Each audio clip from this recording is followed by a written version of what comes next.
We the people know that our electoral process has been corrupted. This is not some sort of conspiracy theory. This is not some sort of a sick joke, and this is perhaps especially true in Maricopa County. In 2012, the Spanish sample ballot in my district had the wrong date printed on the Spanish ballot and only on the Spanish ballot. In 2016, polling sites show a clear division at McDowell Road. This is especially disturbing because until the late 1960s, people of color were not allowed to live north of McDowell Road. Voter suppression was blatant in Maricopa County. The racially and economically oriented placement of polling sites is disgraceful. I hope that all of you have taken the time to look at a map and see how few polling places were available in South and Southwest Phoenix, south of McDowell Road. The fraudulent fiasco guised as a presidential primary on March 22nd, 2016 needs to be nullified, and constituents need to be allowed to vote. Some of us to re-vote. All who were not able to vote need to be recognized, and all votes need to be counted. Many petitions are currently circulating for an investigation of this atrocity and a re-vote on June 7th.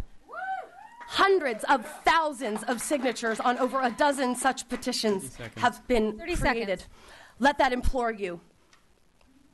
All right. I spent 5 hours in line. Pandering to the elite while neglecting the poor is a recipe for corruption, and we are a living example right here, right now. The corruption has become so established that it got comfortable. So comfortable that it got lazy. So lazy that you got caught. No more voter suppression can be tolerated in Maricopa County. We demand that our votes be counted. We demand a re-vote on June 7th with an open primary. Current corruption needs to be held accountable. Thank you so much. You are done, ma'am. You have burned up your time. You are done. You are Joe Arpaio's snake in the grass, and we see you. Thank you. The next... No, ma'am? Now you know why they didn't want me to speak. Man, we just gave you the microphone. Yeah. Are you In the heat for 3 hours, and there was a pastor telling us to show up on Easter Sunday. There is supposed to be a separation of church and state. I expect you to rectify this issue. Thank you. Thank you, sir.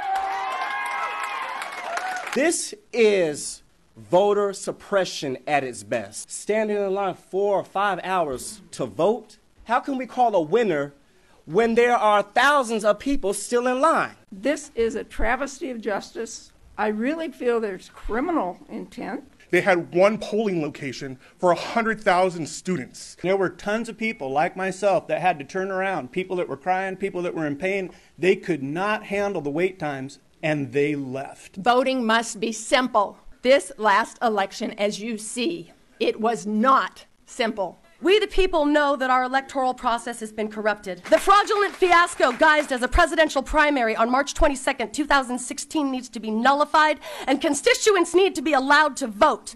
Some of us to re-vote. The corruption has become so established that it got comfortable. So comfortable that it got lazy. So lazy that you got caught. No more voter suppression can be tolerated. We demand that our votes be counted. We demand a re-vote on June 7th with an open primary. This is ridiculous. I want a re-vote. Independents are the largest bloc of voters in the state. 1.2 million people, or 37% of the electorate. The parties had an opportunity to open the primaries. They did not. We are not going away, and we will not continue to be shut out. These aren't new issues. I've introduced a bill back in 2008 dealing with independent voters on the presidential primary election. I introduced it in 2013 to allow independents to participate in our presidential election. They did everything they were supposed to do. They registered to vote on time. They showed up on time. They were not able to make it all the way up to the polling booth. That alone, I believe, qualifies for another day of voting. This can be done, folks. If the political will is there, it can be done. I stand outraged. County Recorder Purcell, this was a problem that you knew about. This was a problem that you could have handled. You should resign at the end of this hearing. If they knew there was going to be a problem, you know why they didn't tell anybody?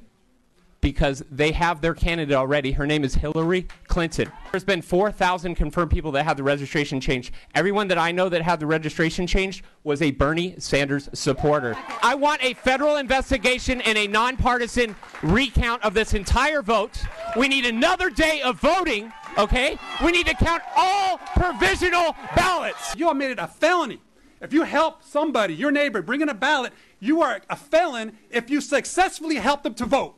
You tell me, what is the crime now when you deny people the right to vote? You ought to be thankful, Ms. Purcell, because if you were a Democrat, every elected Republican would be will after show you, some you would order resign. of respect, Mr. Perez. Excuse me? You want to talk about respect when you've denied people the right to vote? When you push that voter ballot bill, you want to talk about respect, sir? You have no respect. Sir. Mr. Perez. Sir. Okay. Zero. It seems to me that it doesn't have to be this complicated. I might be missing something, but y'all working really hard to make this really complicated. We need to have open primaries, and honestly, we need to do a re-vote for this election so that everyone can vote. This is a serious crime, and I demand that someone be held accountable. If not you, Ms. Purcell, then who? This is a high crime, and there must be punishment. You should take it upon yourself through emergency legislation to reenact Arizona's presidential preference election on June the 7th. I think that's the least that the Arizona vote.